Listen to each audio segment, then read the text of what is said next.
Good morning and welcome everyone. So for those of you who don't already know me, my name is Dylan Yates. I'm actually based here in the UK and I'm now the Deputy Director of the European Office and I oversee the delivery of the EMAS program in market, okay? So I'm actually joined today on the call by my colleague Maureen, who's based in France and is actually the Director of the office. So I don't know if Maureen's... Bonjour, good morning everyone. Thank you for attending the webinar today. That's great. Thank you, Maureen. So the purpose of today's webinar is essentially to discuss doing business in the European marketplace, okay? So we actually plan on covering a number of topics in today's session.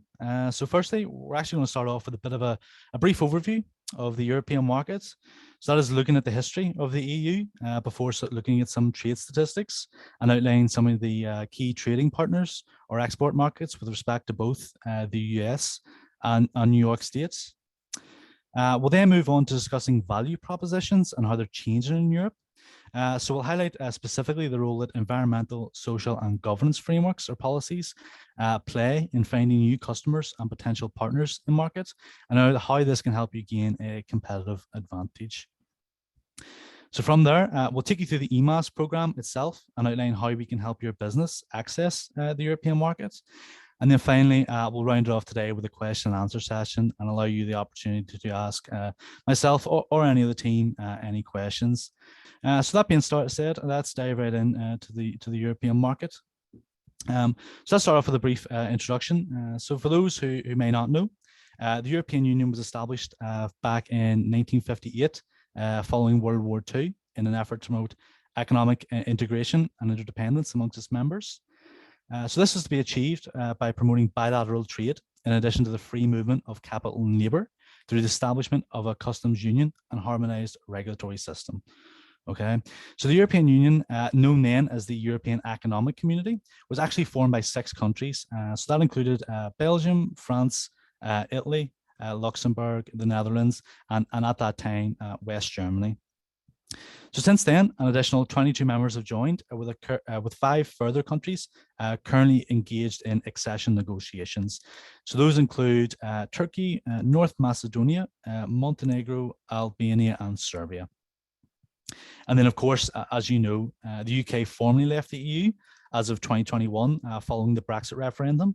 So if you would like more information on that topic and how this may impact your business, we actually ran a separate webinar on that back in 2021, covering how Brexit changes the UK's relationship with the EU and the implications that may have for New York State exporters. So be sure to check that out if you get the time. Before we move any further, actually, so let's actually take a moment to review the different structures within Europe.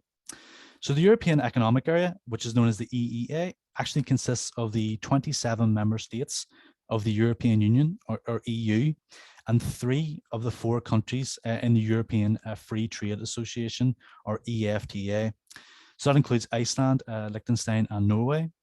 So Switzerland is actually another country in there. It actually has a special arrangement with the EU in order to preserve its neutrality.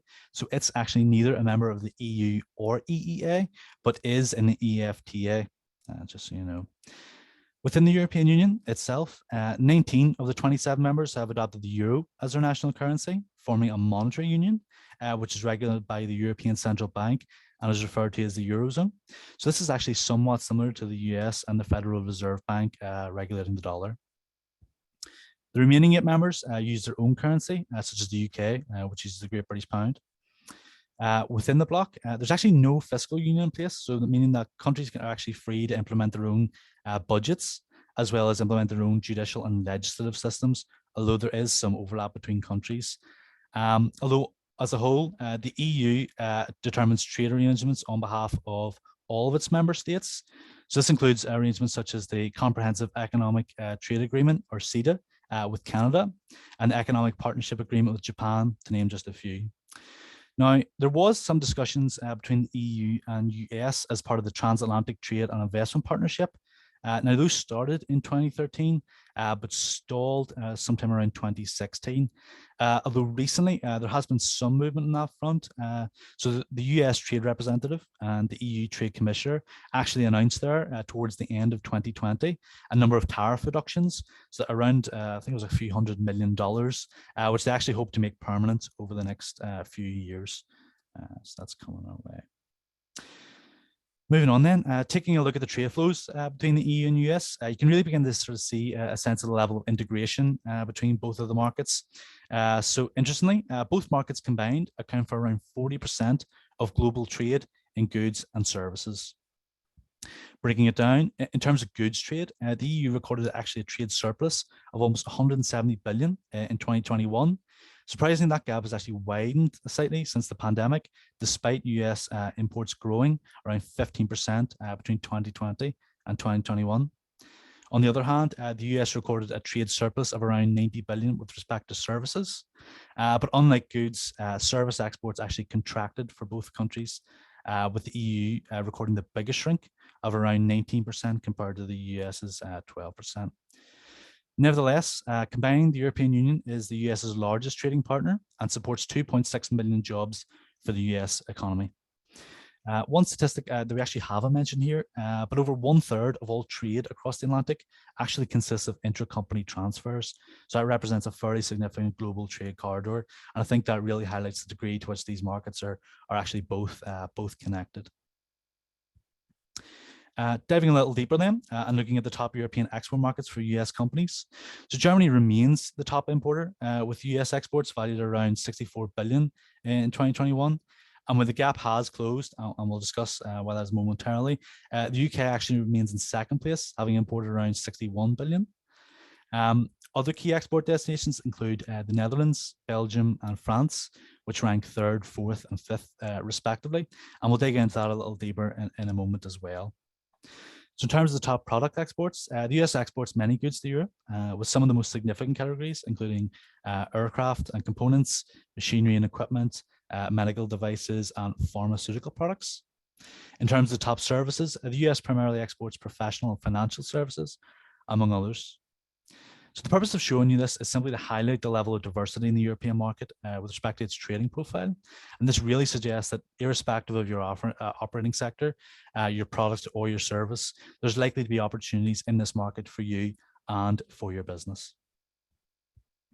So taking this a step further, we're actually going to look at these key markets from New York State's perspective.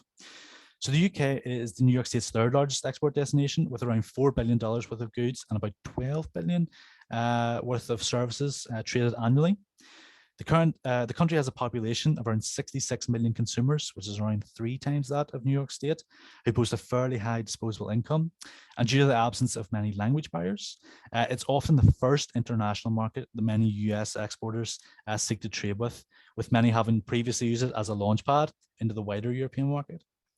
So really interestingly, actually, recent publications from the Office of National Statistics here have shown the following Brexit, and even going back as far as the referendum itself, bilateral trade between the UK and US has actually grown.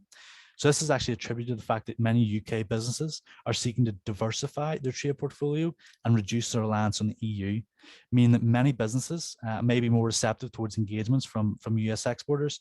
So that could present some opportunities for you in the short term. In terms of Germany then, so Germany is actually the largest economy in Europe. It generates more than a quarter of the region's entire gross domestic product, although it actually ranks as New York State's 5th largest export destination globally. The country has around 83 million inhabitants, making it the largest consumer market in Europe, but it's also a popular business destination and is home to some of the world's largest trade events, such as Medica, you've got Hanover, Automechanika, the ITB Tourism Show, just to name a few.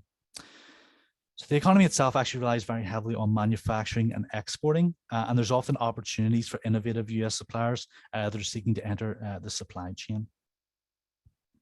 Moving on then with the Netherlands. So the Netherlands is actually New York State's 14th largest export destination. Now, you may not export directly to customers in the market, but the country most likely features as part of your logistical operations. So many North American exporters actually seek to enter the European market via the Netherlands and the port of Rotterdam, using it as essentially a redistribution hub for re-exporting due to its extensive transportation infrastructure.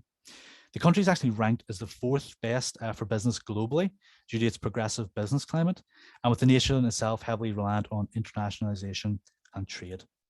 So the country is actually home to 15,000 foreign companies, and interestingly, the US is actually the #1 foreign investor in the Netherlands, and the country is the 2nd largest destination for FDI globally, giving you a sense of the FDI and trade flows that sort of follow through the region. Moving on then. So France is the 3rd largest economy in Europe, behind both Germany and the UK, and serves as New York State's 11th largest export destination.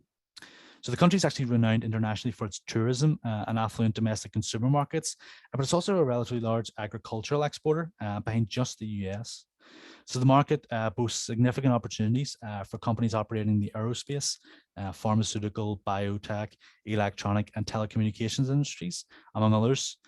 Meanwhile, for its manufacturing sector, it also features a prominent array of chemical, automotive, and actually armament clusters too.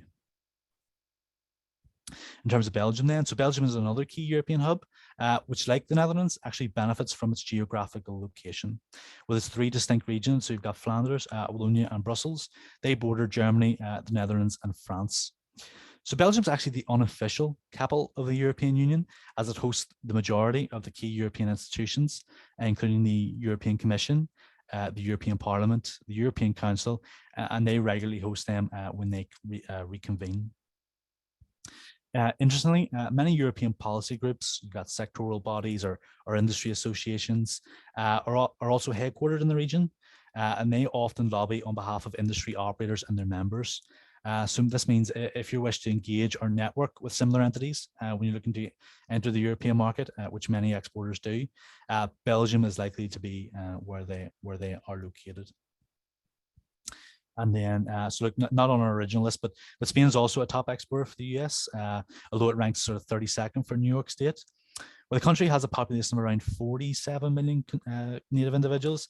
Its economy actually relies very heavily on its retail, leisure, and tourism sector.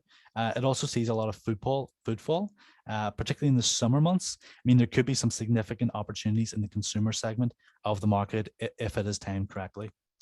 So in addition, and actually not many people are aware of this, but Spain also has a substantial automotive industry, which is actually the 2nd largest in Europe, just behind Germany, and it's actually ahead of France and the UK. It actually ranks 8th globally. I mean, there could be some opportunities for suppliers in this market too. So to summarize then, why should you consider exporting to the EU? So in the first instance then, the EU is the USA's largest trading partner, providing access to around 500 million consumers, including many major economies such as the UK, France, Germany, Italy, the Netherlands, which are also some of New York State's most popular export destinations. Given the relationship with the US, many of the domestic consumers already have a positive perception of the American-made goods and services, which typically makes it easier to build trust and can benefit newer exporters when looking at the market. The EU is also renowned for facilitating both domestic and international business through a streamlined regulatory framework. So this means that many US exporters can trade with less restrictions and in a more straightforward manner. And then finally, in spite of the pandemic, so the EU has been growing fairly consistently over the past several years with a number of emerging sectors. So this really highlights the growing opportunity for many exporters when targeting the market. With that being said, we're now going to move on to the value proposition and the role that implementing ESG policies can have in making your business more attractive. That's to both customers and partners on the European market. We're also going to review a couple of case studies to show you how ESG frameworks are actually being applied across a number of different industries. So what are ESG frameworks and what do they mean for your business?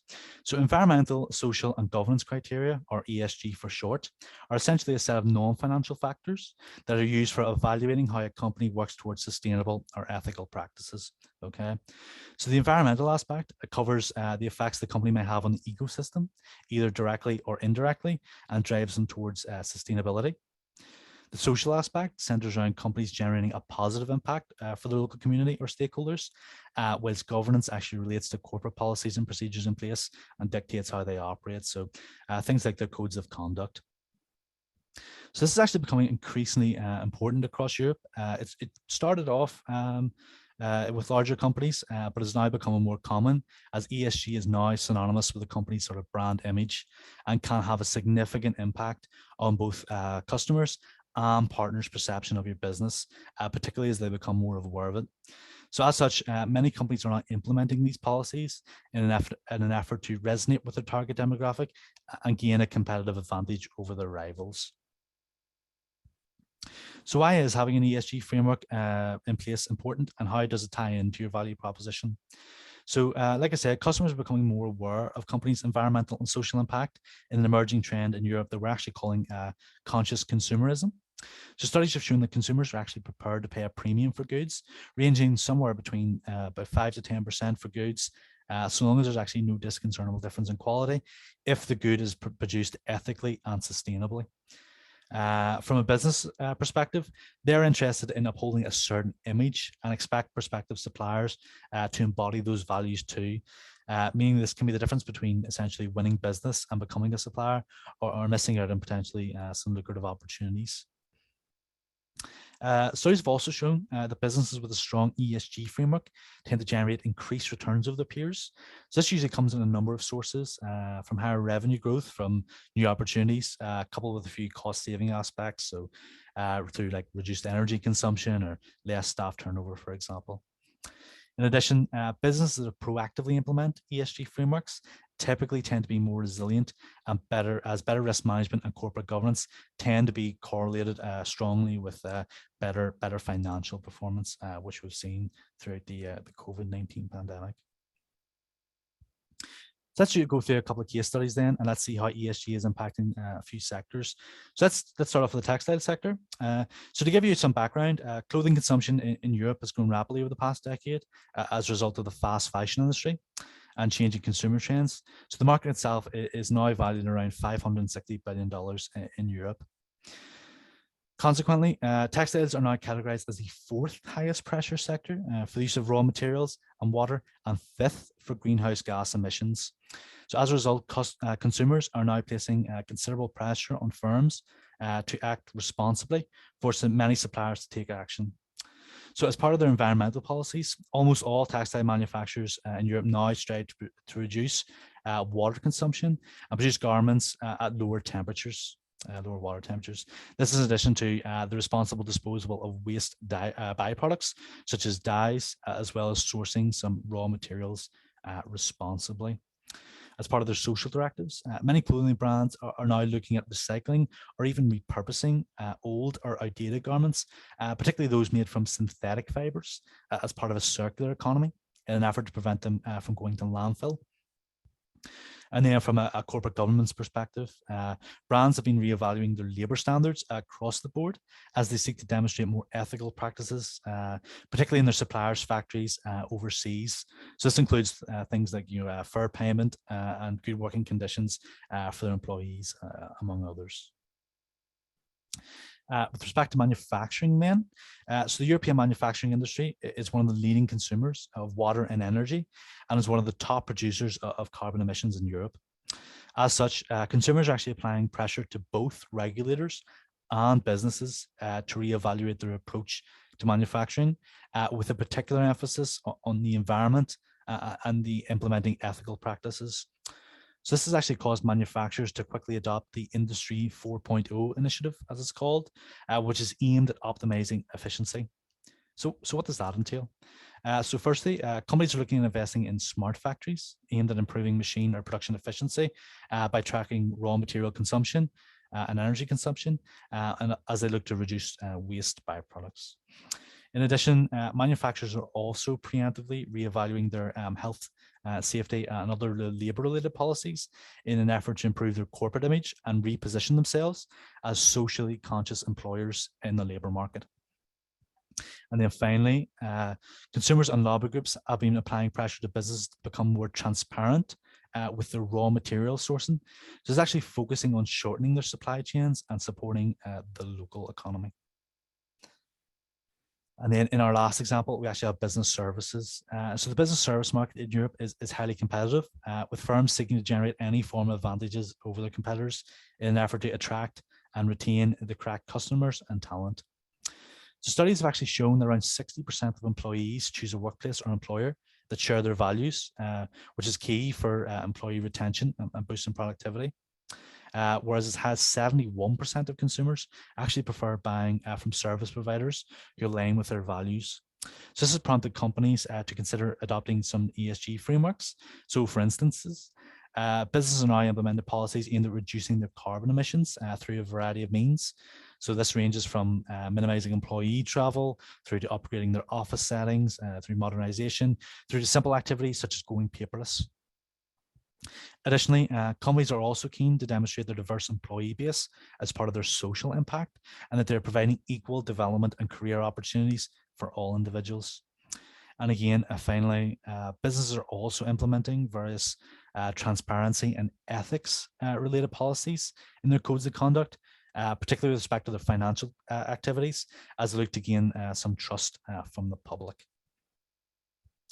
So aside from customers, ESG is becoming increasingly common in other aspects of business. So for instance, when you're looking to find partners in the European market, while it's not currently compulsory, many larger businesses do wish to see some evidence of, or better yet, actually practices in place when it comes to ESG policies. So this is often a criteria to become a partner and integrate into their supply chain, as they like to uphold a certain image of their target demographic.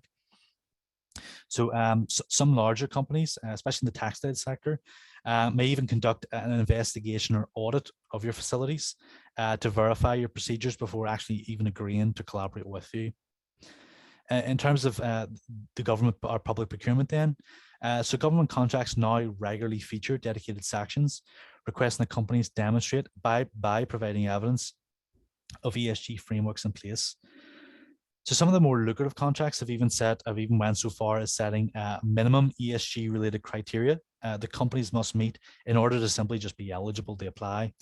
So particularly when it comes to the environmental and social aspects. So hence, companies who wish to remain competitive during the tendering process may have to formally adopt and implement ESG related policies. So with that covered, we'll actually now move on to an overview of the EMAS program and give you an insight as to our methodology and how we typically approach the European market. So whether you may be new to exporting or have years of experience, exploring new international markets always brings about challenges and carries a certain degree of risk, which we look to try to mitigate through the likes of the EMAS program. So in order to do that, we like to take a three-phase approach that includes 4 very distinct steps. So the 3 phases that we'd like to follow are assess, enter, and grow. In terms of the assess phase, before making any moves, we actually like to conduct some market research in order to better understand the European landscape, undertaking analysis to highlight where the opportunities and challenges may be and how to potentially offset them. Once the assessment is complete, we then move on to the enter phase. So in light of the information we discover, we usually come up with a strategic market entry plan that covers several viable route to markets for you that you and your business can explore. And then finally, we like to grow. So this is where we seek to expand our network by engaging directly with the market in an effort to generate leads with suitable partners for you. So what are the 4 steps that we typically follow? So the first step, should you be successful in your EMAS application, is an initial consultation. So myself or a member of our team will reach out to you in order to schedule an introductory call. So the purpose of this call is essentially to understand a little bit more about your business and how we can help you achieve your internationalization goals. The outcome of this is the establishment of a tailored route to market or market entry plan for your business. From here, The team will conduct market research to determine where the opportunities are for your business within the European market. The outcome of this is a tailored market intelligence report, giving you an insight into the challenges and opportunities, including some of the key emerging trends and drivers of the market. We'll also seek to identify a list of potential partners based on your criteria, so those firms that you may seem suitable. Following the completion of the research phase, we often reconvene with you in order to discuss the findings of our report and channel partner search. From here, you can actually decide if you wish to progress and undertake the marketing engagement yourself, or as many of you do, choose to have a member of our team do so on your behalf. In this instance, we actually work with you to review your marketing collateral and compile a suitable message for when we're engaging the market. And then finally, once we receive confirmation from you to proceed, the team will conduct a coordinated market engagement campaign in an effort to generate leads and potentially organize meetings for you and your business. So this is done by our in-market teams across Europe who possess various language skills and cultural knowledge in an effort to maximize results. At a minimum, we aim to provide companies with valuable first-hand market feedback. So in terms of some of the other guidance we can provide, so as companies resume international travel and you begin to meet in person, it's even more important to understand some of the cultural nuances that you will be expected to abide by, which we can help you navigate. So look, speaking from personal experience, I've unfortunately witnessed a few companies actually miss out on some major opportunities and failed to close in on deals simply because they didn't get this step in their approach right. So we can help you navigate those waters during the engagement phase if you're unsure. So look, just to give you a few examples, if you're unaware. So for instance, when doing business in France, initial meetings tend to be very formal. And unless you know the person you're meeting, you often don't refer to them by their first name. So instead, you typically address them by their formal title and use their surname until you're invited to speak more formally. Also, whilst many French natives do speak English, it's actually considered inappropriate to assume or begin a conversation this way. So instead, you may ask them to accommodate you, and that often gets you quite a long way. In the UK, on the other hand, developing relationships with partners actually centers around building trust over time. So meetings themselves typically tend to start rather formal with a round of introductions, but then do tend to move on at a lighter tone as negotiations progress. Moreover, during the initial meetings, and I've seen companies get this wrong, UK companies actually tend not to talk about the financials and are often hesitant to commit to any offers or suggestions. So that's actually very important to bear in mind when you're talking about your strategy for meeting potential partners for the first time. So look, we've actually helped a number of companies from New York State enter and grow in the European market. And here's just some of the comments that they've made in reference to the impact of the EMAS program. Now, I do want to take a moment and let you know, so we currently have 5 spaces available on the EMAS program for Europe and can work alongside you to help you along your export journey. And I'd actually like to take a note of that because we are expecting some applications following the session, just so you don't miss out. But before I actually hand it over to you to ask us some questions, I'd like to actually pose a few to yourself first. So are you currently exporting into Europe? If you are, would you be interested in expanding into more markets? Or if you're not, would you like to start exporting? If so, what's preventing you from signing up and taking advantage of the support that's available through the likes of the EMAS program? So I think on that note, I'll maybe leave it there. So let's see. So look, yes, thank you very much for taking the time out today for meeting with us. I think I'll maybe maybe stop sharing my screen and give you the opportunity to ask us some questions.